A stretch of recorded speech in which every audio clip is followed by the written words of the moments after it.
Olá, muito boa noite, seja bem-vindo e bem-vinda ao Cultura em Casa, o projeto da Câmara Municipal de Paredes, que lhe faz companhia nestes tempos de pandemia em que não é possível que a cultura saia à rua. A tertúlia do mês de março é dedicada à parentalidade, vão ser dados conselhos e também desmistificar aquilo que é parentalidade e a relação dos pais e filhos. Para debater este tema temos connosco as nossas três convidadas, as psicólogas doutora Ana Margarida Silva, a psicóloga também doutora Patrícia Sousa e a economista com formação na área da parentalidade, a doutora Bárbara Amorim. Boa noite às três e sejam bem-vindas. Olá, boa noite, obrigada pelo convite. Boa noite, boa noite. Boa noite a todos, boa noite a todos que nos estão a ver, a todos que nos estão a ouvir. Aproveito para agradecer o convite que me foi endereçado para participar nesta tertúlia. Como já disse a doutora Mónica, sou psicóloga, tenho dividido a minha atividade entre a prática clínica e também a área social, mais recentemente ligada à intervenção comunitária no projeto CLDS 4G, que gostaria de aproveitar também para dar a conhecer. Dizer que nos podem seguir nas redes sociais, que trabalhamos aqui com dois eixos, o eixo do emprego, da formação e da qualificação, e também um eixo ligado às famílias e à promoção das competências, onde desenvolvemos sessões de atendimento individual ou sessões em grupo, também nesta temática da parentalidade. Então, a parentalidade é um desafio para todos que trabalham com crianças, todos trabalham com adolescentes. Todos sabem que educar é uma tarefa exigente e também pode ser uma tarefa frustrante. Mas também é um papel que eu considero de extrema importância e principalmente e acima de tudo considero que é um ato de amor. Não sei se todas concordam. O que eu gostaria de lançar aqui para quem nos está a ver era que cada um que se questionasse o que é ser pai, o que é ser mãe, que tipo de pai ou de mãe é que gostariam de ser e como é que querem que o vosso filho vos veja neste papel. Por isso é que eu acho que também é um bocadinho importante nós refletirmos sobre aqui este sentido da parentalidade e o que é que isto significa para cada um de nós. Eu como mãe faço constantemente esta introspeção, não é? Todos os dias dou por mim a pensar neste meu papel de mãe. E também o faço na minha prática clínica com todos os meus clientes, aqueles pais que procuram, de certa forma, ajuda. Todos os pais têm o seu estilo de parentalidade. E eu costumo dizer que não há fórmulas, nem receitas mágicas, nem perfeitas, não é? Eu acho que o importante é, no fundo, nós estarmos aqui um bocadinho conscientes da forma como é que nós interagimos com os nossos filhos, a forma como é que nós nos vamos relacionar com eles e não muitas vezes a forma como nós impomos ou manipulamos ou queremos levá-los a fazer aquilo que nós considerarmos como certo. Por exemplo, acontece muitas vezes aqui em casa, não é? Eu decido que o Duarte tem que tomar banho a uma determinada hora, não é? E ele está a fazer uma atividade. E muitas vezes tenho que fazer esse exercício interior, não é? De pensar se realmente vale a pena criar essa discussão aqui em casa, se ele tem que tomar banho naquela hora e não pode ficar o banho para depois. No fundo, o que é que nós estamos aqui a falar? É da relação e da educação que nós damos aos nossos filhos, não é? Para que eles cresçam de forma saudável, para que eles cresçam felizes, não é? Incentivando sempre aqui um bocadinho o respeito na família, o respeito das necessidades de todos, não é? Não só dos pais, mas também das crianças e os valores da própria família. Por outro lado, também sinto que há aqui cada vez mais pressão para nós sermos pais ou mães perfeitos, não é? E vejo que há muita gente sempre a criticar aqui os comportamentos dos pais, não é? E ninguém pensa que nem sempre os pais conseguem desenvolver competências ou recursos emocionais que são necessários para lidar com a parentalidade, com esse exercício da parentalidade. A verdade é que quando nós temos um filho não traz aqui um manual de instruções, não é? Ninguém nos diz o que é certo, o que é errado, isto é uma aprendizagem que nós vamos fazendo a cada dia, não é? E vamos percebendo qual é que será o melhor caminho a seguir. Acho que é importante nós percebermos que uns dias corre bem, Já ouvi a Bárbara dizer isto várias vezes, não é? Uns dias corre bem, uns dias corre mal, e o importante é nunca desistirmos. Todos os pais querem o quê? Querem o melhor para os seus filhos, não é? Às vezes não sabem como é que podem fazer e como é que vão conseguir isso. Por outro lado, o que eu sinto também é que eu noto que cada vez mais pais me procuram, porque no fundo eles querem entender o comportamento dos filhos, certo? Têm muitas dúvidas sobre a forma como é que vão educar os seus filhos, qual a melhor forma de o fazerem, não é? E também querem desenvolver uma relação que muitos deles não tiveram com os seus próprios pais. Por exemplo, se pensarmos na relação, se calhar da minha geração, não é? Falo também um bocadinho, se calhar, pelo meu exemplo, gostaria de ter tido um papel, se calhar, em que era mais ouvida, que a minha opinião poderia ter mais importância. Por outro lado, também o que é que acontece? Os pais também têm muitas dúvidas relativamente... Eu estou a lançar aqui, se calhar, algumas laranjas, depois as minhas colegas depois podem aprofundar. Muitos pais também querem ser firmes, a questão das regras, dos limites, mas depois têm medo que isso impeça do vínculo que vão estabelecer com os filhos. Todos nós sabemos que as crianças não fazem aquilo que nós dizemos, não é? Elas fazem aquilo que nós fazemos, certo?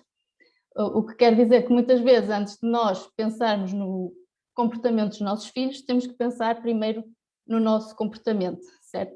E mais uma vez torno a dizer, isso é um exercício que eu faço diariamente, o impacto que o meu comportamento e o que eu digo e o que eu faço, que impacto é que isso vai ter no meu filho, neste caso. Por outro lado, também temos que pensar aqui na criança como um todo, não é? Numa criança que também tem as suas necessidades, e não muitas vezes aquilo que os pais nos perguntam é como é que eu posso resolver isto no meu filho? Como é que eu vou resolver este comportamento? Às vezes não é o comportamento que nós temos que nos centrar, é em perceber o que é que está por trás do meu comportamento. Depois mais à frente até posso dar aqui um exemplo que me aconteceu até esta semana. E se calhar passo a palavra aos meus colegas, senão vou falar em demasia. Doutora Ana, como dizia aqui a doutora Patrícia, tem sido crescente a preocupação dos pais em procurar ajuda especializada para também acompanharem melhor os seus filhos. Nota no seu acompanhamento clínico esta preocupação? Boa noite, aproveito também para agradecer o convite. Sim, os pais agora estão mais preocupados em tentar perceber efetivamente o comportamento dos filhos, mas isso acontece essencialmente, não é? Quando surge o problema, não é? Que pode ser pode ser comportamental, pode ser emocional, não é? E aí sim os pais procuram, não é? A ajuda de um profissional. Claro que aquilo que a Patrícia estava a dizer faz todo sentido. Eu acho que agora os pais estão mais sensibilizados para a importância da relação, não é? Para a importância, portanto, qual é o impacto que o meu comportamento tem no meu filho, e tem efetivamente muito impacto, não é? E nós verificamos isso em clínica. Eu atualmente não faço clínica, trabalho num agrupamento de escolas, onde neste momento também não dinamizamos grupo de pais, mas já dinamizamos vários, não é? E realmente os grupos agora são maiores, portanto isto significa, não é, que há essa sensibilidade por parte dos pais em perceber esta relação. Sim. E quais é que são as preocupações mais frequentes que manifestam? Sabemos que nem todas as crianças são iguais, nem todas as necessidades são iguais, mas assim, em traços gerais, quais são as maiores preocupações? É assim, comportamentos as birras, não é? Os pais têm muitas dificuldades em gerir estes tipos de comportamentos. E efetivamente, não é? É preciso perceber e entender a história de vida da criança, não é? E é preciso perceber o motivo pelo qual ela faz birra. E muitas vezes a origem está naquilo que a Patrícia falou, não é? Porque nós temos as nossas rotinas, não é? Impomos as nossas regras, os nossos limites, e nós decidimos que vai ser assim, e muitas vezes não há aquele momento de negociação e eles não entendem o motivo pelo qual é assim. Porquê? Porque é que é assim, não é? Os miúdos questionam, mas eu vou fazer isso agora, mas porquê, não é? Tens que me explicar porquê. E as rotinas são extremamente importantes, os limites são extremamente importantes, mas acho que é importante envolver os miúdos quando se criam regras, não é? É importante envolvê-los. Eles têm que explicar, eles têm que entender porque é que aquelas regras existem, não é? E uma coisa que é muito importante, eu falo muito aos pais, é extremamente importante as crianças, não é? Os filhos saberem aquilo que nós esperamos deles, não é? Muitas vezes isso não acontece. O fator surpresa é uma coisa que não agrada a quase ninguém, não é? A menos que seja algo muito positivo, não é? Há surpresas que efetivamente agradam, não é? E por isso é que as regras são importantes, os limites são extremamente importantes, mas é preciso envolvê-los neste estabelecimento de regras e limites. E depois há outra coisa que eu falo aos pais, que também é extremamente importante, é a coerência e consistência, não é? Porque nós muitas vezes criamos regras e limites, mas falhamos. E há regras que são muito importantes nos dias e noutros dias, porque nós estamos mais cansados, porque não estamos tão tolerantes, que essas regras, ou estamos muito mais tolerantes ou não estamos tão tolerantes, essas regras afinal não são nada importantes. E portanto há uma grande incoerência e às vezes eles não entendem. E nós, os pais, fruto também um bocadinho agora do trabalho, não é? E agora nesta fase de teletrabalho, que foi uma fase muito complicada para todos, não é? Para os pais e para os filhos, não nos dávamos conta disso, não é? Nós às vezes não nos damos conta disso, desta incoerência, desta inconsistência de regras, e que muitas vezes dão lugar a birras, não é? Doutora Bárbara, e quais é que são ou devem ser as respostas para uma parentalidade positiva? Quais é que são as novas práticas que os especialistas aconselham? Boa noite a todos. Agradeço desde já o convite também que me foi endereçado para participar nesta tertúlia da parentalidade positiva. Parentalidade positiva, só para esclarecer, eu defendo mais outras correntes da parentalidade que não a positiva. Defendo mais a parentalidade consciente e a parentalidade generativa, porque a partir do momento que nós tomamos consciência, conseguimos gerar novos resultados e, portanto, é por isso que eu defendo mais essas. Eu percebo até o conceito da parentalidade positiva e acaba por ser, na minha opinião, um erro chamarmos de parentalidade positiva esta corrente que existe de educação de parentalidade positiva, porque eu acredito que todos os pais têm uma intenção positiva na sua educação. Mesmo que estejam a fazer da pior forma, mesmo que não estejam a ter os resultados que pretendem, a intenção é sempre positiva. Salvo raríssimas exceções, nós não conhecemos pais que façam de propósito para educar mal os filhos, não é? Que tenham a intenção negativa de os educar de forma incorreta. Portanto, a parentalidade positiva para mim sim, no sentido em que todos os pais têm uma intenção positiva quando estão a educar uma criança. Eu sei que os pais fazem o melhor que sabem com os recursos que têm à disposição no momento. O problema é que aquilo que nós sabemos, muitas vezes, é aquilo que veio dos nossos antepassados. E, portanto, nós fazemos porque fizeram connosco e nem sequer questionamos, ou seja, nem sequer tomamos consciência daquilo que estamos a fazer.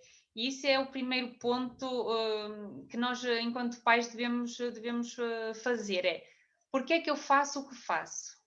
Porque é que eu estou a agir desta forma? Porque é que eu dou uma palmada? Porque é que eu ponho de castigo? Porque é que eu dou ordens? Porquê?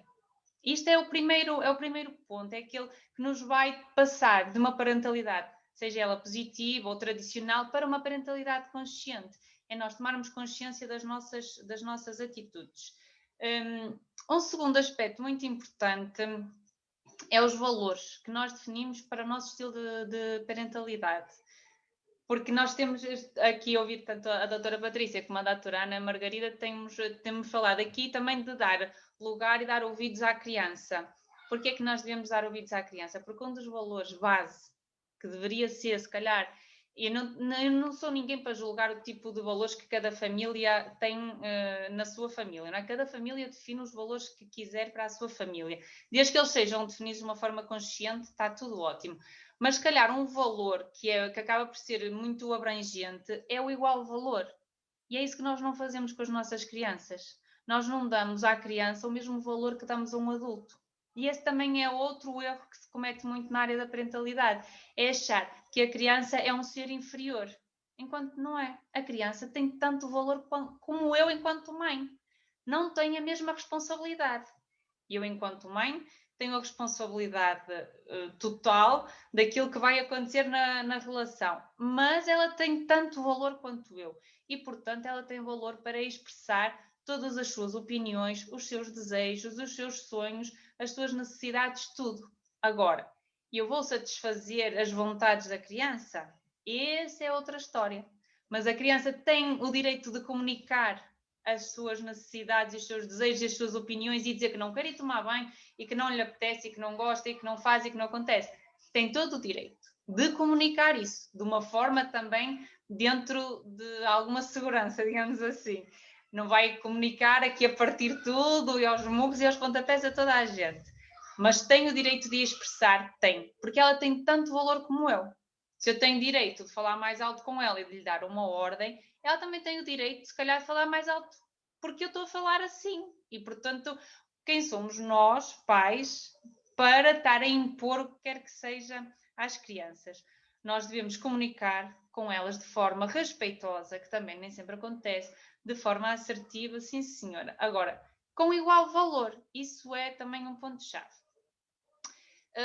Falando aqui da outra, eu tinha aqui a tomar nota que eu vou aqui discordar um bocadinho da doutora Ana Margarida, que não me leva mal, porque eu sei que até acredito que isso esteja defendido em imensos livros e estudos, mas na parentalidade consciente nós defendemos mais a congruência do que a coerência.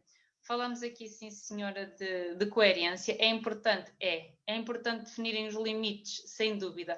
Mas, mais uma vez, os limites têm que ser definidos por nós, pais, e as crianças também têm direito a definir os limites delas.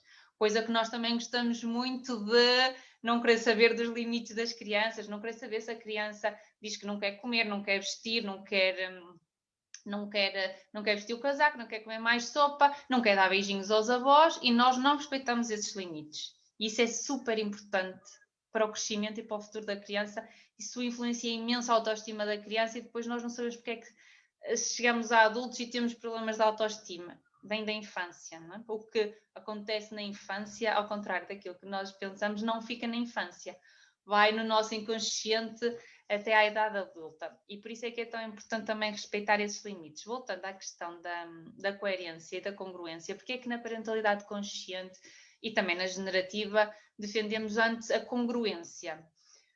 Porque se nós não estivermos a ser congruentes, ou seja, a coerência é quando eu digo que é assim, ou seja, tu todos os dias às 9 da noite tens que ir lavar os dentes e tens que te deitar. E todos os dias, para ser coerente, eu todos os dias tenho que cumprir com esta regra. Acontece que um dia nós até recebemos uma visita de um familiar que está imigrado e com quem já não estávamos há muitos anos e, naquele dia faz sentido a criança, em vez de se deitar às 9, deitar-se às 9h30 ou às 10. Porque naquele momento é mais importante para a família manter aquele convívio do que ser coerente. Se eu for coerente, o meu filho vai perceber que eu não estou a dizer aquilo que eu sinto. Porque eu estou a sentir que até gostava que ele ficasse acordado mais tempo, mas disseram que eu tenho que ser coerente e, portanto, não senhora, tu tens que ir para a cama às 9 da noite. Só que nós esquecemos que a nossa comunicação verbal vale apenas 7% da comunicação total. Ou seja, o meu filho vai sentir e vai perceber que eu estou só a falar da boca para fora. E quando eu falo da boca para fora não cola. E eu vou criar resistência daquele lado. E, portanto, defendemos que, ok, sim senhora, mais uma vez a negociação, não só da parte deles, mas também da nossa, é mais fácil explicar. Olha, de facto já são 9 horas, estava na hora de ir para a cama, num dia normal isso iria acontecer, no entanto hoje temos aqui esta visita e acho que se calhar se te deitares por volta das 9h30, 10 horas é ok, vais conseguir descansar, mas ao mesmo tempo aproveitas um bocadinho mais a visita. E eu acredito, e tenho essa experiência, pelo menos cá em casa tem resultado, funciona melhor assim. ok, as regras existem os limites, nós temos as nossas rotinas e sabemos que aquela hora mais ou menos de deitar, mas também podemos abrir exceções. Ou seja, também mostramos à criança que isso também é possível e que faz sentido, desde que seja explicado, sim, porque nós não podemos estar a fazer diferente todos os dias. Hoje a hora de dormir é às 9, amanhã a hora de dormir é às 10. Não, tem que estar definido, sim senhora, coerência, ok. Mas quando nós sentimos que naquele dia queremos quebrar aquela regra ou que vamos facilitar, ou porque ele até nós estamos até num convívio de família, estamos a fazer uma atividade e as coisas estão a fluir tão bem, está a correr tão bem para toda a gente, estamos tão felizes, também não precisamos de ir quebrar ali aquele momento. Então podemos explicar. E a partir do momento que nós comunicamos do coração, de forma congruente, desde que a gente fala da forma como está a sentir, as crianças também vão perceber e mais facilmente vão colaborar e vão cooperar connosco do que propriamente se nós estivermos só a cumprir agendas, ok? E eu não sei se respondi à pergunta, entretanto perdi-me, Mónica, mas eu tinha tomado esta nota que não queria deixar de referir. Mas se quiser repetir a pergunta, eu vejo que há mais alguma coisa a acrescentar. Eu perguntava também quais é que eram os hábitos, ou deveriam ser os hábitos de uma parentalidade positiva, consciente. Ok, é um bocadinho isto daquilo que já fomos falando, não é? De se definir enquanto família quais são os valores que nós queremos seguir enquanto família, e isto também pode ser discutido em família. A Patrícia também falou de uma questão muito importante que são as nossas intenções. Ela não lhe chamou intenções, mas são estas questões que nós fazemos. Que tipo de mãe eu quero ser? E eu não estou a falar em objetivos, nem que objetivos eu quero para o meu filho, nem o que é que eu quero que ele seja ou como é que ele seja quando ele for grande. Não tem nada a ver com ele. Parentalidade tem a ver connosco, com pais, não tem a ver com os filhos. E, portanto, é que tipo de mãe é que eu quero ser? Como é que eu quero que o meu filho me veja quando for adulto? O que é que eu quero que ele pense sobre mim? E então, a partir do momento que nós definimos isso, vamos agir em conformidade, como a Patrícia também já referiu. Nós não vamos conseguir sempre agir em conformidade com as nossas intenções, mas o que é certo é que elas começam a ficar lá gravadas e a parentalidade é como um músculo que nós vamos desenvolver no ginásio. Quanto mais praticarmos, mais vamos conseguir que isso se exerça. Agora, há um sem número de coisas que nós podemos fazer. Agora, se começarmos todos pelas intenções, pelos valores, pelo respeito pela integridade, pela responsabilidade pessoal, pela definição de limites, pelas intenções, eu acho que aqui já começamos num bom caminho. A parte da comunicação com as crianças também é muito importante e também referindo aquilo que a doutora Ana Margarida falou, a questão das birras é super importante nós percebermos a origem, porque as birras são apenas uma forma que a criança tem de comunicar connosco. Ela não sabe expressar de outra forma, ela não sabe dizer: olha mãe, eu hoje tive um dia muito cansativo na escola, eu estou super cansado, já estou irritado, tanto barulho, tanta confusão, portanto estou sem paciência. A criança não sabe chegar à nossa beira e dizer isso. E o que é que ela vai dizer? Vai fazer uma birra. Ou então a criança precisa muito de conexão com os pais, precisa muito que os pais lhe deem atenção, que lhe deem carinho, que lhe deem mimo mesmo. A criança não sabe pedir isso. A criança vai manifestar essa necessidade através de uma birra e, portanto, é sempre muito importante nós percebermos e andarmos sempre de lupa a tentar perceber o que é que está ali a querer dizer esta birra. Isso sim, eu concordo plenamente e é também daqueles pontos-chave na parentalidade. Doutora Patrícia, e neste tipo de parentalidade positiva, como é que devem ser aplicados os castigos? Como é que deve ser esta coordenação entre os pais e a criança quando alguma coisa corre mal? Peço desculpa, não tinha o microfone ligado, entretanto tem aqui o meu telefone a tocar, que já desliguei. Efetivamente esta parte da parentalidade positiva, ou neste caso a parentalidade consciente, é mais ali uma especialidade da doutora Bárbara, não é? Eu gostava até antes de passar aos castigos de falar aqui um bocadinho da questão da individualidade da criança, se me permitir. Até gostaria de dar aqui um exemplo e depois, entretanto, já passava aos castigos. Não sei se é possível. Sim, claro. Pronto, e que eu acho que era importante nós falarmos aqui um bocadinho de que cada criança é única, não é? E que cada criança tem que ser respeitada aqui no seu processo de individualidade e no seu processo de desenvolvimento e crescimento. Porque nós na psicologia falamos muito das etapas do desenvolvimento da criança, não é? E há etapas que são muito previsíveis, não é? quando nasce o primeiro dente, quando a criança gatinha, começa a andar, e para cada uma destas aquisições nós estamos preparados, não é? No entanto, quando nós falamos aqui a um nível já mais psicológico, a um nível emocional, já não temos tanta consciência, já não estamos tão preparados para lidar com estas situações. E é muito importante que os pais percebam que percebam a fase de desenvolvimento em que o seu filho se encontra, e saber que muitos dos comportamentos que eles estão a ver e a observar no seu filho fazem parte mesmo desse processo de desenvolvimento. Por isso, o processo de conhecimento da criança, o processo de conhecimento do nosso filho é muito importante. Nós temos que pensar na criança como um todo, como eu já disse, e não apenas no tal comportamento que nós observamos e que queremos corrigir. Temos que pensar nas opiniões, nas suas emoções, nas suas necessidades, como dizia a doutora Bárbara.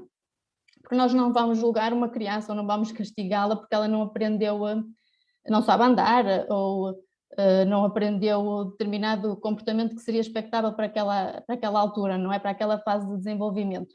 Então, porquê é que vamos, ou será justo fazê-la sentir-se mal com ela ainda, algo que ela ainda não aprendeu ou não desenvolveu?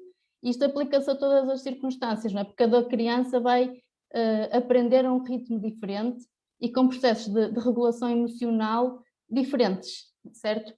E eu podia dar aqui um exemplo de uma mãe que eu atendi esta semana em consulta que procurava ajuda porque a filha não consegue adormecer sozinha. Em consulta esta mãe referia, já tentou tudo para que a filha adormecesse sozinha, no fundo já gritou, já castigou, já fez promessas, já usou aquelas práticas mais comuns, não é? Aquelas que nós aprendemos muitas vezes com os nossos pais, como dizia a doutora Bárbara, mas que nada resultou. No fundo, o trabalho aqui foi perceber quais seriam as razões que levavam a que esta criança não quisesse adormecer sozinha, certo? Será que estava insegura? Será que tinha medo? Teria aqui uma necessidade de uma ligação emocional com o pai ou com a mãe, não é? Que o desenvolvimento do sentimento de pertença e de ligação, muitas vezes os pais não lhes cai a ficha para estas questões, certo? No fundo, o que é que nós percebemos em consulta? Que esta situação gerava aqui muitos conflitos familiares, muita ansiedade e muita frustração. E aquilo que eu propus foi deixar de criar aqui uma situação de stress ou um problema com esta situação, uma vez que as outras estratégias todas já tinham fracassado, certo? No fundo, o que esta mãe percebeu foi que não há aqui nenhum problema em ter que adormecer a filha todos os dias. Aliás, até conseguiu perceber que isto poderia ser aqui um momento de ligação familiar e concluiu, se calhar, que a filha até precisa desta ligação familiar, deste momento em que estão ali a mãe, e até foi proposto também ser o pai em dias alternados. No fundo, foi aqui uma negociação familiar. Isto vai aqui um bocadinho de encontro, se calhar, muitas exigências daquilo que nos rodeia, não é? Das expectativas que muitas vezes os outros pais colocam sobre nós pais, não é? Os tais julgamentos morais que muitas vezes não nos permitem colocar em primeiro lugar o interesse da criança. Porque o que é que aquele pai vai dizer? Ou até temos alguém da família, mas isso não é certo, olha, já tem não sei quantos anos e não dorme sozinho, não adormece sozinho, não toma banho sozinho, seja o que for. Depois também temos aqui a questão da falta de tempo, como a Bárbara dizia, para refletirmos aqui sobre os nossos valores, não é? A impaciência de um fim do dia de trabalho, o cansaço acumulado, muitas vezes nos impede de pensar ou até de ver aqui com clareza, pensar nos nossos filhos e na forma como nós agimos com eles. Por isso é que eu acho que, e também trabalho muito isto, a questão das prioridades na nossa rotina, não é? O que é prioritário para mim? É estar com os meus filhos ou é estar focada nas minhas tarefas domésticas, não é? Se exigir que façam o que queremos no momento em que nós decidimos, sem perceber qual é que é a necessidade da criança naquele momento, como eu já tinha dito, e fazer disso uma situação de desacordo. E agora um bocadinho aqui a questão das birras, não é? Muitas vezes as birras ou os amuos ou aqueles comportamentos mais agressivos da criança são motivados por quê? Pelas ausências e pela agressividade dos próprios pais, certo? E pela tal incoerência nas ações que nós às vezes temos no nosso dia-a-dia e pela forma como lidamos com as nossas crianças. Por isso eu acho que mais do que procurar o que é aquilo, o dito normal. Acho que o importante é estar presente, é isso que eu tento também fazer no meu papel de mãe, não é? É dar muito mimo, dar carinho, estar disponível a 100%, para tentar sempre satisfazer aquilo que eu considero que são as necessidades da criança, compreendê-lo, no fundo procurar qual é que é a motivação do seu comportamento, não é? E partilhar, conversar, perguntar, ouvir muito, prestar atenção, no fundo estar 100% presente. Doutora Ana, qual é a sua opinião? Falamos aqui muito também do papel dos pais e de como é que eles são o motor para toda a educação dos filhos. Como é que se faz esta gestão? É assim, deixa-me só primeiro falar daquela situação da coerência e consistência. Porque é lógico que eu, quando digo que nós temos que ser coerentes e consistentes com as regras e com os limites, não há regra sem exceção. É lógico que o meu filho sabe que à semana se deita às 9h30, mas por norma não recebemos, e agora muito menos, não recebemos visitas durante a semana, mas à sexta-feira, ao fim de semana, está aqui alguém da família, é claro, ele nem se vai lembrar, provavelmente, que às 9h30 tem que ir para a cama, não é? É isso, e concordo plenamente com aquilo que disse, e é isso exatamente que eu passo e que transmito aos pais, não é? É preciso haver uma coerência e uma consistência, mas não há regra sem exceção, como é lógico, não é? Nós temos que nos adaptar a essas situações. E agora, se calhar, pedia-lhe desculpa, repetir novamente a questão, porque não me recordo. Sim, no fundo era falar aqui também do papel dos pais e de como é que eles são um motor para toda esta educação e para o tratamento dos filhos. Pois os pais são a peça fundamental, não é? Porque os filhos têm que ser ouvidos e lá está, numa relação de igual para igual, e é extremamente importante, não é? Mas os pais são a peça fundamental. E tudo que já falámos aqui das questões das birras, do não conseguirem dormir sozinhos, várias situações de estarem mais instáveis, o motivo pelo qual eles fazem birras. É claro que isso tem que ser tudo muito bem contextualizado, porque não acontece por acaso, não é? As birras acontecem muitas vezes com miúdos, com crianças mais pequenas, porque não se sabem expressar de outra forma, mas também acontece até com crianças mais velhas que até já têm outras competências para se expressar, mas que não fazem, não é? Por algum motivo, não é? Porque estão extremamente chateados, porque estão extremamente revoltados e nós precisamos de entender isso. Já falámos daqui de assuntos, de aspectos fundamentais. São as regras, são os limites, depois falou há bocadinho dos castigos e dos reforços, não é? É extremamente importante a parte do elogio. Eu acho que os pais agora estão muito mais afetuosos. Não sei se vocês se partilham, não é? Já fizemos aqui o paralelismo entre a educação se calhar, digo eu, mais dos nossos avós, propriamente até dos meus pais. E acho que agora os pais estão mais afetuosos, não gostam mais dos filhos, com certeza, não é? Mas isto foi um processo de educação, não é? Porque antigamente um pai provavelmente manifestar um ato de carinho para com o filho era uma coisa que era muito raramente se via, não é? E agora é uma coisa que é relativamente comum. E, portanto, nós estamos completamente no bom caminho, não é? Os reforços são importantes, os castigos, quando necessários, também são importantes. Agora, também, mais uma vez, é preciso perceber, não é?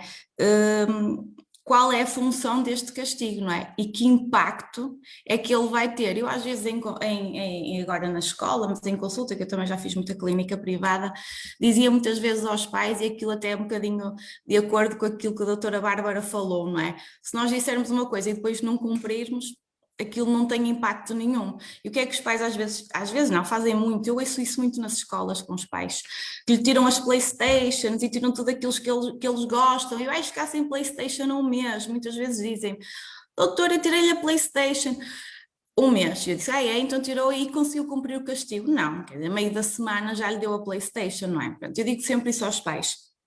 Quando nós aplicamos um castigo à criança, ele deve ser aplicado o mais imediato possível, não é? E deve ser de curta duração. Nós nunca vamos tirar uma coisa a um miúdo a um mês, porque pode acontecer duas coisas. Ou se é uma coisa que ele gosta muito, nós vamos ter ali um período a meio da semana que, ou nós, porque nós também estamos mais vulneráveis, estamos mais cansados e eles fazem uma grande birra e não vai haver, nós não temos qualquer tolerância e decidimos dar-lhe a PlayStation porque estamos cansados e não queremos aquela discussão.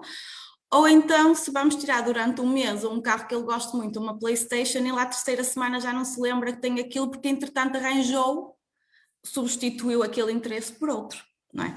Por isso, por norma, aquilo que eu devolvo aos pais relativamente aos castigos é, quando eles são necessários, não é? É que sejam aplicados no imediato, que sejam explicados o motivo pelo qual, não é? Aquilo vai acontecer e que sejam de curta duração, não é?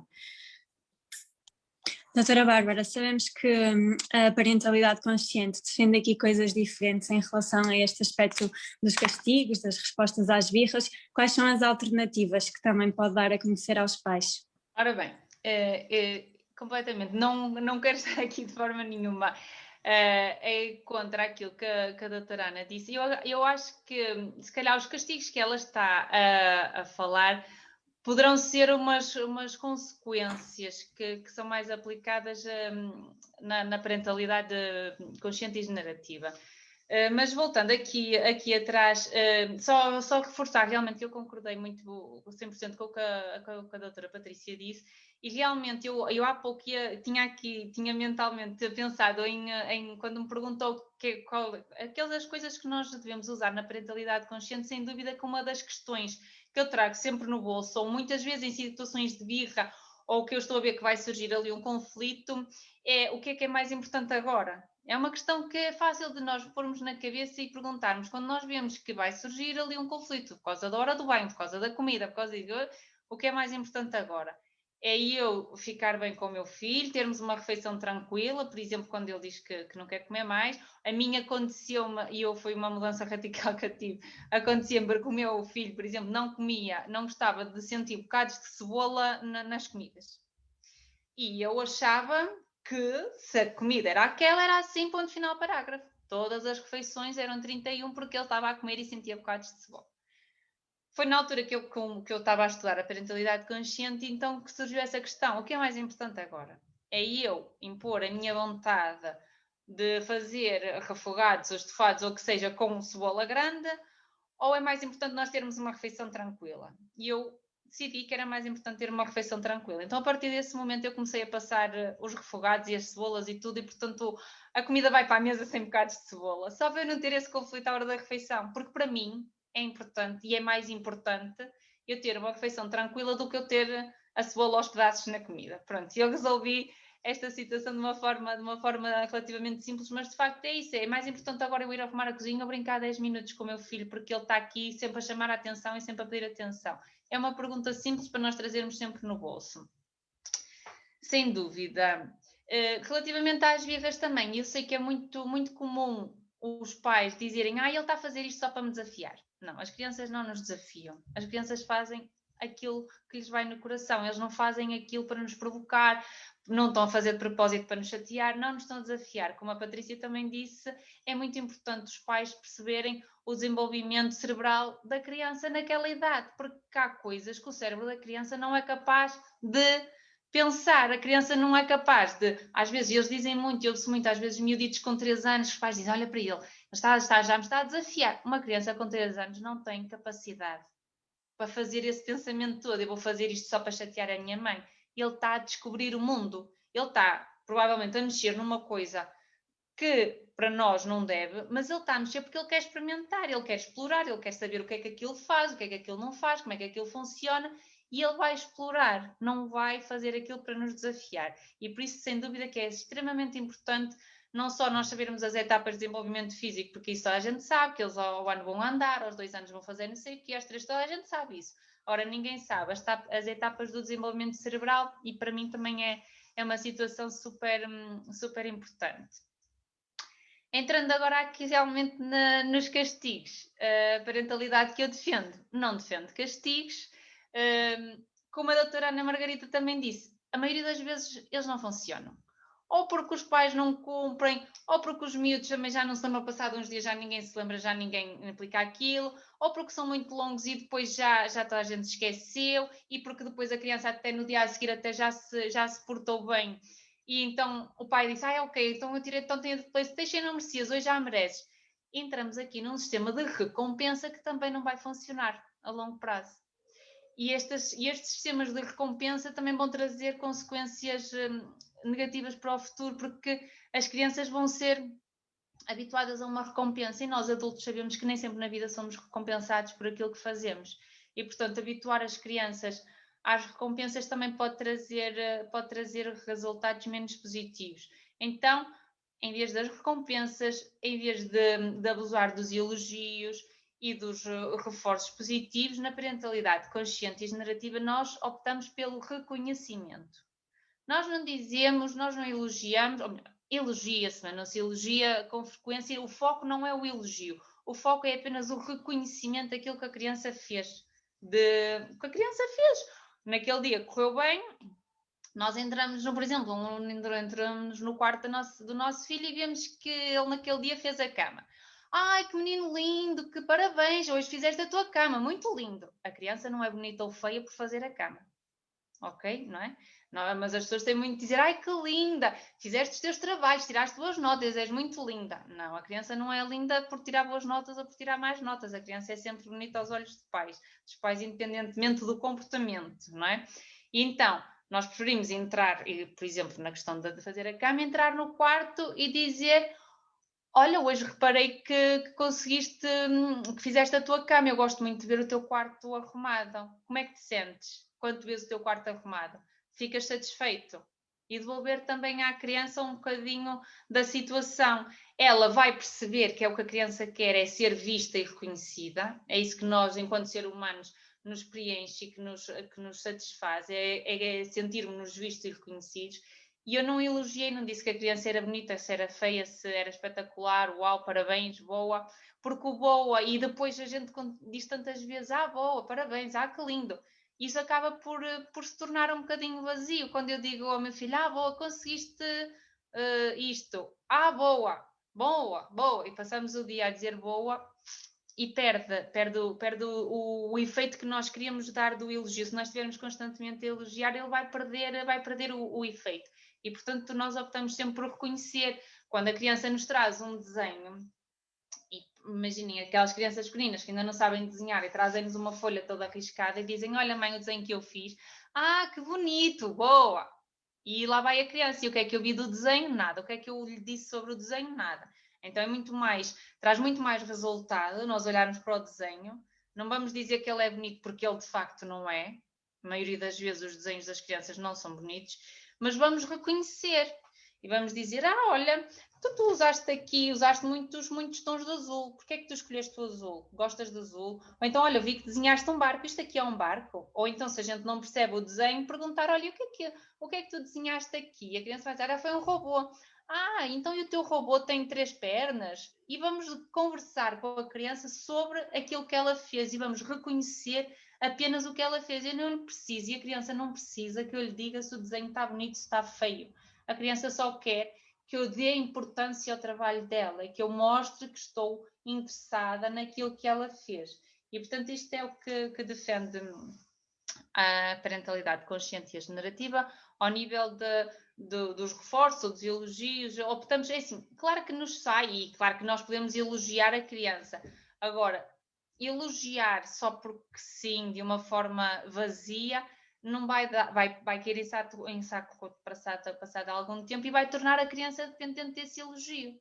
E isto depois nos adolescentes acaba por ser problemático porque a criança deixou de ser elogiada e começa a sentir que não tem valor, porque ninguém disse que o trabalho na escola estava muito lindo, não é? Porque depois chegamos ao secundário e os professores não vão dizer o teu trabalho está muito bonito, que linda que tu és, não é? Então as crianças vão começar, os adolescentes no caso, vão começar a sentir que não têm valor, porque de um momento para o outro, ou gradualmente, as pessoas foram deixando de elogiar o trabalho, a roupa, não é? Porque as meninas pequeninas são todas umas princesas, mas depois chegam à adolescência e começam a usar um estilo de roupa, às vezes um bocadinho mais alternativo, que nós já não achamos tanta piada, Nós deixamos de elogiar e elas vão sentir falta desse elogio, porque elas estavam habituadas a ser elogiadas, que eram muito lindas, que eram umas princesas, que estavam muito bonitas, e depois pode trazer aqui também algumas consequências para a autoestima, e portanto nós preferimos reconhecer. Se uma menina chega à minha beira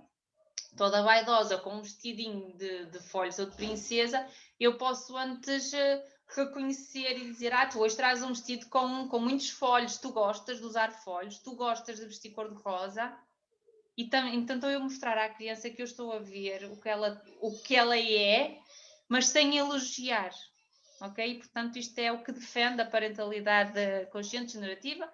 Não quer dizer que esteja certo ou errado, mas é o que defendemos. Relativamente aos castigos, pronto, como já estávamos aqui a concluir, eles não resultam.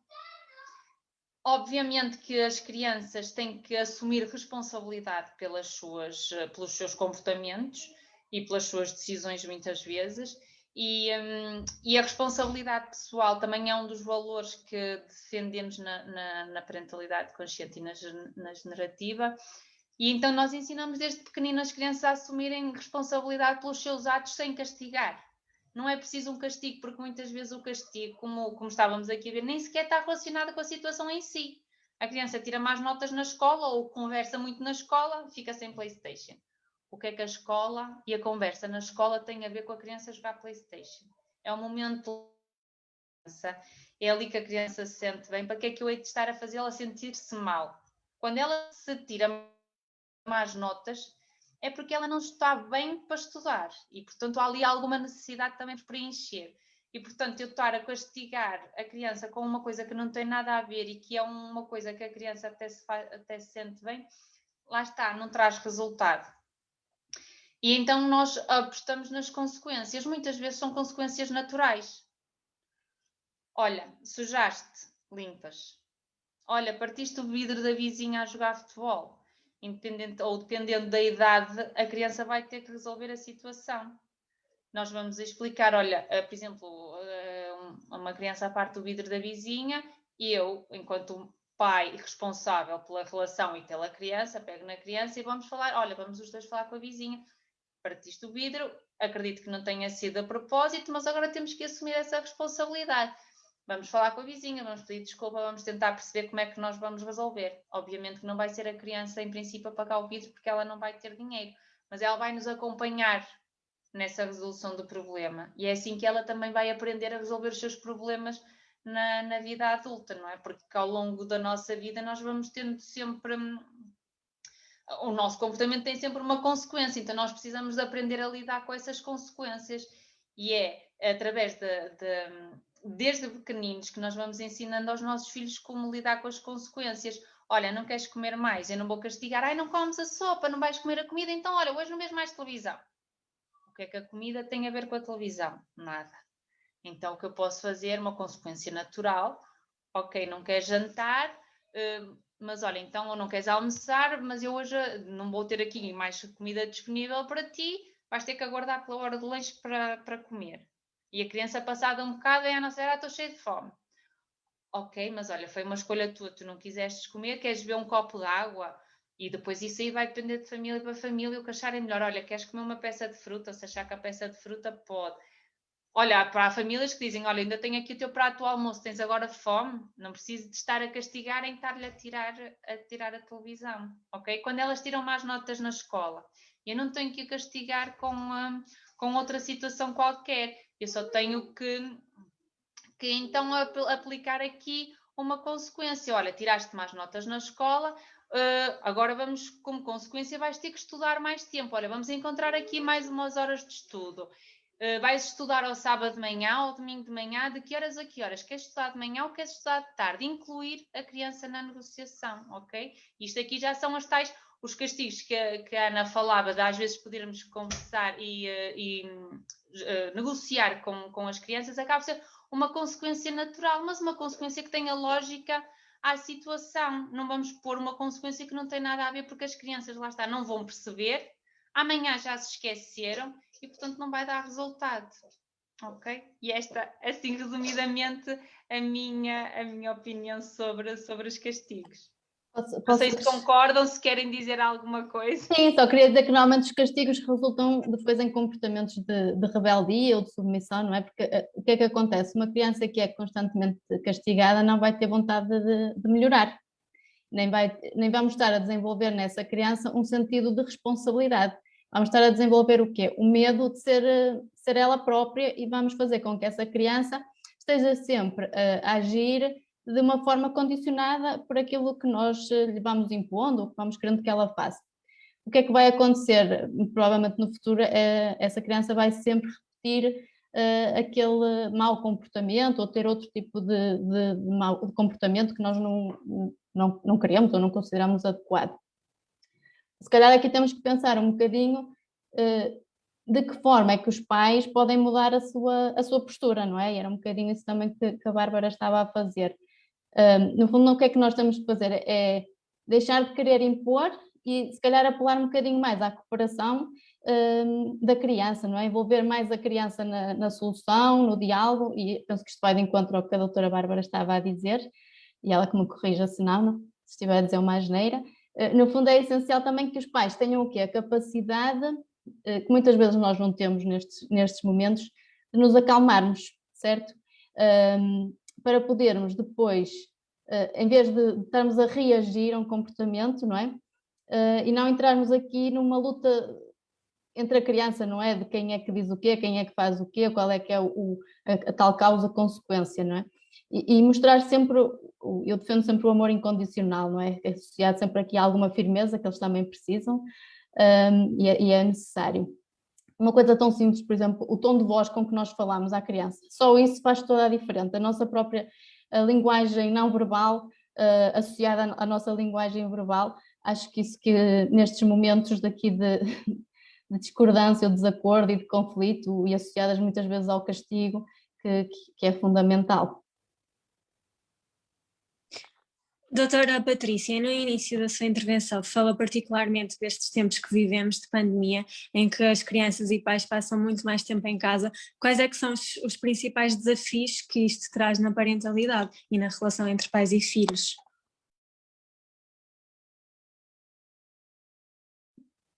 Essa é uma boa pergunta. Eu acho que neste momento o maior desafio é gerir aqui emocionalmente a situação atual, não é? Que estamos todos a viver, com as crianças, com os adolescentes. Muitos pais ainda estão aqui com as crianças em casa. Isto é um desafio para todos, não é?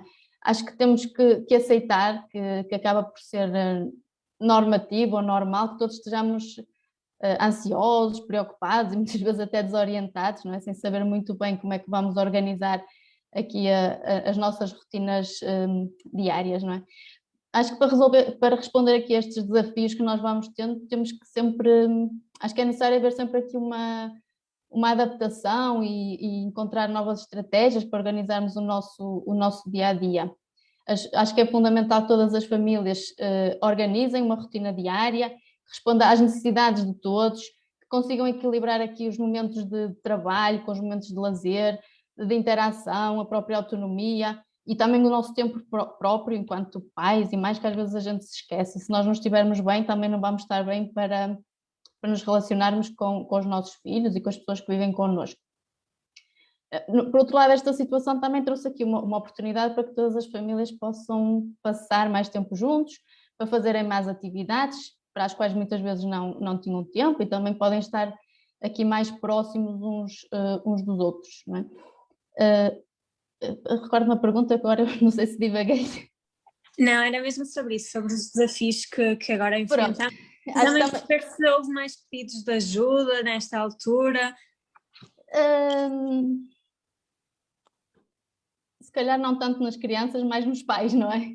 Os pais sim é que já começam a entrar aqui num estado de stress e de ansiedade, e eles sim têm procurado aqui ajuda. Relativamente às crianças, para já ainda não notei aqui muitas alterações em termos de pedido de ajuda. O que é que eu posso também dizer aqui aos pais? É que é importante, às vezes, sei que já estamos há um ano aqui nesta situação pandémica, mas ainda hoje acho que é importante nós conversarmos com as crianças sobre aquilo que estamos a viver, não é? Sobre o coronavírus, Porque às vezes partimos do princípio que eles sabem tudo, que eles estão a compreender o que é que estamos a passar, mas acho que é sempre importante nós reforçarmos aquilo que vai acontecendo, mesmo esta situação da escola, depois da telescola, depois do regresso à escola, que isto para eles também nos causa aqui, se nos causa confusão a nós, e eu que estou em teletrabalho, e esta distinção da gestão do tempo e do local de trabalho e do local familiar ser o mesmo, nem sempre é fácil. No fundo é planearem muitas atividades em conjunto, negociarem em conjunto momentos de descanso, de lazer para cada um, momentos de lazer em família, cada um respeitar o seu próprio espaço, a sua própria privacidade, estarem muito em conjunto com todos os elementos da família e de forma a também conseguirmos diminuir aqui um bocadinho este sentimento de isolamento e de que não podemos fazer nada que todos estamos a passar. E acho que é um bocadinho por aqui. Doutora Ana, algum conselho também que queira deixar? Sim, eu estava a ouvir a Patrícia e eu, como trabalho num agrupamento de escolas, presenciei as duas situações, mais com pais, efetivamente. Tive muitas mães que me disseram que eu estou no meu limite.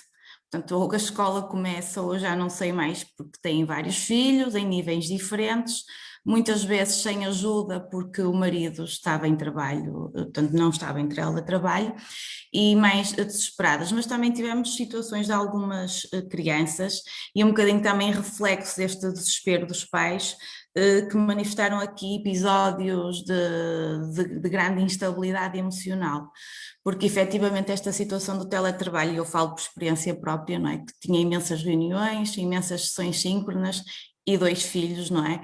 Muitas vezes, por muito que tentemos, não é, organizar o tempo e estabelecer aqui momentos para estarmos só com eles ou para estarmos só connosco, porque é muito importante, não é? E o autocuidado é extremamente importante, não é de todo fácil. Portanto, isso falar é muito fácil, mas pôr em prática é extremamente complicado, não é? E eu trabalho com muitas famílias e às vezes tento-lhes passar isto, mas ponho-me a pensar que às vezes a teoria faz todo sentido e eu sei que tem aplicabilidade prática, mas em algumas famílias tem que se agir no imediato. E para elas eu sinto, eu não sou especialista, aliás, como a doutora Mónica sabe, eu não sou especialista em parentalidade positiva, nem tão pouco mais ou menos, mas o que eu sinto é que, e que trabalho com famílias já desde 2010 e quer em privado, quer em contexto público e em projetos como a Patrícia trabalha, que também já trabalhei, o que eu sinto é que às vezes as famílias são tão desestruturadas, não é? É um caos tão grande que se eu lhes tentar incutir esse discurso, para elas aquilo não é real, porque há um desfazamento muito grande com o nível de vida delas, e, portanto, entre o que é a teoria e a prática, e eu sinto que isso não tem aplicabilidade no momento, não é? Isto faz todo sentido, mas em muitas situações não funciona de todo, é preciso arranjar estratégias que muitas vezes não são as mais acertadas, mas que são as que funcionam naquele momento, para resolver aquele problema. Se resolve muitas vezes o problema no momento, não é? Depois é preciso fazer um trabalho mais a fundo, sem dúvida alguma. Mas no momento não é possível e é preciso agir no imediato e com estratégias mais concretas, não é? Porque se para mim, que sou psicóloga, e ouvindo a doutora Bárbara falar e fazendo-me todo sentido, mas pensando, eu tenho um filho de 4 anos e tenho uma filha de 16 meses, pensando muitas vezes que para mim, que tenho competências, é difícil, quanto mais para uma mãe que fazem o melhor que podem, sem dúvida alguma, e aquilo que dizia, não é? Nenhum pai educa mal um filho de forma propositada, lógico, não é? Se para mim é difícil, então, que eu acho que um exercício essencial e fundamental numa psicóloga é nós conseguirmos nos colocar no lugar da outra pessoa e percebermos se aquilo que nós estamos a dizer para ela é real. E se ela vai conseguir aplicar. Porque se ela não vai conseguir aplicar, isso pode ser muito giro, mas não vai funcionar. E o que eu sinto muitas vezes é que com estas famílias não funciona, ou então eu acredito que funcione, mas era preciso que a família tivesse disponibilidade, não é? Para frequentar. E o que nós vemos nos nossos grupos de pais é que os pais que frequentam os nossos grupos são pais quase todos com formação. E que procuram, não é? E que querem saber, e eu digo muitas vezes nestes grupos, e não vejam isto como eu sou uma especialista e que estou aqui, sobretudo eu já dinamizei um grupo de parentalidade positiva, porque foi o tema que me foi imposto, e eu tive que ler e que explorar muita coisa, e eu dizia-lhes isso, vocês eu não sou nenhuma especialista, portanto nós estamos aqui para partilhar experiências, nós somos todos mães reais, não é? E eu tenho as minhas dificuldades, vocês têm as vossas dificuldades, e acho que esta partilha vai ser muito útil, e muitas vezes eu sinto isso, portanto não vale a pena nós estarmos com muitas teorias quando nós percebemos que na prática não vai ter aplicabilidade, porque estas pessoas não estão disponíveis para isso, não é? Não estão disponíveis, e por isso nós temos que nos adaptar à realidade, não é? Às diferentes realidades. Eu não sei, olha, entretanto acho que também me perdi, acho que não respondi à pergunta, não sei se... Não, sem problema, é mesmo para dar conselhos. Alguma dica a acrescentar, Bárbara? Não é bem a acrescentar, realmente eu concordo que é extremamente difícil, mas nós costumamos dizer, e como eu também já disse, isto é um músculo que nós vamos desenvolvendo, e eu sei que deve ser, e é super difícil, porque há pessoas que resistem muito a qualquer tipo de estratégias alternativas, porque tentam uma vez e aquilo não funciona, então voltam ao padrão antigo, que também não funciona, mas como já é o que eles conhecem e estão na zona de conforto deles, é muito mais fácil de aplicar. É difícil, eu consigo sempre manter o meu tom de voz e falar de forma assertiva e respeitar os limites deles e rever as necessidades dos meus filhos. Não, muitas vezes não. Mas lá está a parentalidade, como também eu penso que a Patrícia começou por dizer isso, nós muitas vezes procuramos a perfeição e a perfeição não existe e, portanto, há que, sem julgamento, com a maior das vulnerabilidades, assumir e aceitar que nós não vamos conseguir sempre. E eu que comecei a educar o meu filho mais velho num estilo de parentalidade tradicional e que fui e estou a alterar ainda ao longo dos anos, eu sei que é difícil e também reconheço que quanto mais formação as pessoas têm, se calhar mais interesse ou mais curiosidade têm sobre este assunto, e quanto menos formação elas têm, mais difícil é. Também porque trazem, se calhar, ainda mais traumas da infância e tiveram ainda uma adolescência e uma infância ainda mais difícil, se calhar, do que a que nós tivemos, e, portanto, para eles ainda é muito complicado conseguir mudar aqui algum tipo de padrão. Eu sei que é difícil, agora eu digo sempre às pessoas não desistirem, e há dias que vai correr mal, ok, não vamos também vir com chicote para nos julgarmos, eu fiz mal, não posso. Não, ok, é só parar, tomar consciência do comportamento. Eu fiz mal, eu não queria ter feito assim, como é que eu queria ter feito? E eu vou às minhas intenções e já consigo pensar o que é que eu deveria ter feito, o que é que eu gostava de ter dito. Se for possível, eu ainda vou tentar corrigir essa situação, falo com o meu filho, dependendo da idade, olha, peço desculpa, eu não queria ter falado contigo assim, não queria ter agido desta forma, eu errei, numa próxima vez eu vou tentar fazer diferente. E isso também é um exemplo que nós damos aos nossos filhos, que erramos e que não há mal nisso, porque não foi intencional, foi aquilo que nós conseguimos fazer na altura, porque nós fazemos sempre o melhor que nós podemos com os recursos que nós temos disponíveis a cada momento. Não temos sempre os recursos disponíveis, há dias que estamos cansados. Eu sei que essas famílias completamente estruturadas nunca têm recursos, ou muito dificilmente têm recursos. E é um trabalho que nós vamos fazer e que tanto eu a trabalhar com famílias, como vocês psicólogas a trabalhar com famílias, é um trabalho que se faz pessoa a pessoa, família a família, comunidade a comunidade. É um trabalho, a minha formadora da parentalidade generativa costuma dizer que é uma revolução silenciosa, porque nós não vamos conseguir implementar estes estilos de parentalidade de um dia para o outro. É mesmo quase, é pessoa a pessoa, e portanto isto vai muito lentamente. Agora é um músculo, e quanto mais nós treinarmos, mais vamos conseguir fazer, e no dia que nós conseguimos não gritar ou não bater e conseguimos resolver as coisas a bem, nós também vamos sentir uma alegria imensa no coração e vamos sentir que valeu a pena. Agora eu percebo e não condeno os pais tirando os pais que batem, porque bater é violência, se é violência doméstica para quando se bate num adulto, porque é que não é violência doméstica quando se bate numa criança? Essa parte ainda tenho alguma dificuldade em perceber. Mas eu sei que nós perdemos o controle muitas vezes, não é? E não temos que estar sempre constantemente a culpar e a julgar. Ok, acontece. Vamos tentar corrigir, vamos tentar melhorar. Sem dúvida que o autocuidado dos adultos é essencial e nós temos sempre que começar pelos adultos. Se eu não estiver bem, eu não vou conseguir estar bem com o meu filho e o comportamento dele vai repercutir isso. Sem dúvida nenhuma, porque eles têm uma sensibilidade incrível em perceber os nossos estados e vão agir de acordo com isso. Por isso, eu sei que é difícil para as mães, principalmente, porque acabam por, na nossa sociedade, serem as que estão mais tempo com os filhos, mas eu peço mesmo que façam um esforço, e se houver aqui mais que nos estejam a ouvir, que façam um esforço para dedicarem um bocadinho ao seu autocuidado. E o autocuidado não é ir à cabeleireira ou à esteticista arranjar as unhas, até pode ser para algumas, mas para outras pode não ser.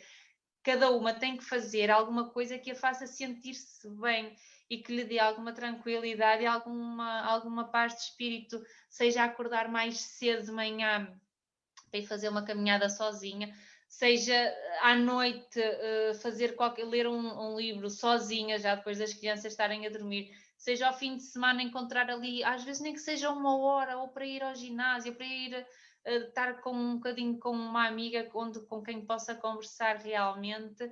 É importante cada uma de nós encontrar o seu momento. Às vezes não precisa ser 1 hora, às vezes 10, 15 minutos por dia, que nós perdemos facilmente a olhar para o telemóvel. E se calhar, se estivéssemos a fazer alguma coisa, não que não o faça, que também o faça, mas se calhar não é isso que me vai trazer autocuidado e não é isso que me vai trazer alguma paz e que vai aumentar a minha paciência e os meus recursos. Se calhar é uma caminhada ao ar livre, dependendo das mães, pode ser uma aula de yoga, pode ser uma meditação, pode ser uma aula de aeróbica.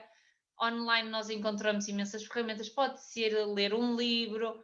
Façam qualquer coisa por vocês sem crianças, nem que seja 10 minutos. E se hoje não conseguirem, não desistam, dizem, eu nunca tenho tempo. Ok, hoje não tive tempo, mas amanhã vou tentar encontrar aqui um bocadinho. É difícil? É, mas também sei que é possível. Eu também me levanto às 6 da manhã para fazer yoga, porque é a única hora que eu sei que os meus filhos vão estar a dormir, porque se for às 7 ou às 8 eles já vão acordar e eu já não vou conseguir estar no meu momento, já vou voltar ali a fazer aula com eles à volta e eu já não gosto, porque já não me vou nutrir a mim. Então, no meu caso, eu sei que às vezes durmo menos para me levantar cedo. É uma escolha. Sei que há mães que precisam de dormir, que façam isso, que peçam por favor aos maridos, olha, eu hoje preciso mesmo de dormir até mais tarde, portanto fica com ele, eu vou ter que me deitar mais cedo, és tu que o adormeces. Tentem, por favor, encontrar no vosso momento familiar, junto da vossa família um bocadinho mais alargada, alguma forma de tratarem de vocês, porque eu acho que isso é por aí que nós temos que começar. Nós podemos implementar estas estratégias todas, mas se nós não estivermos bem, minimamente nós não vamos ter resultado. E termino por aqui. Muito obrigada. Já estamos um bocado atrasadas. Muito obrigada às três pelas vossas partilhas. Termina assim então a nossa tertúlia sobre parentalidade positiva, com várias visões e também algumas dicas sobre aquilo que deve ser a educação. Muito obrigada a todos, continuação de um bom domingo. Boa noite. Obrigada, boa noite. Boa noite, obrigada. Obrigada.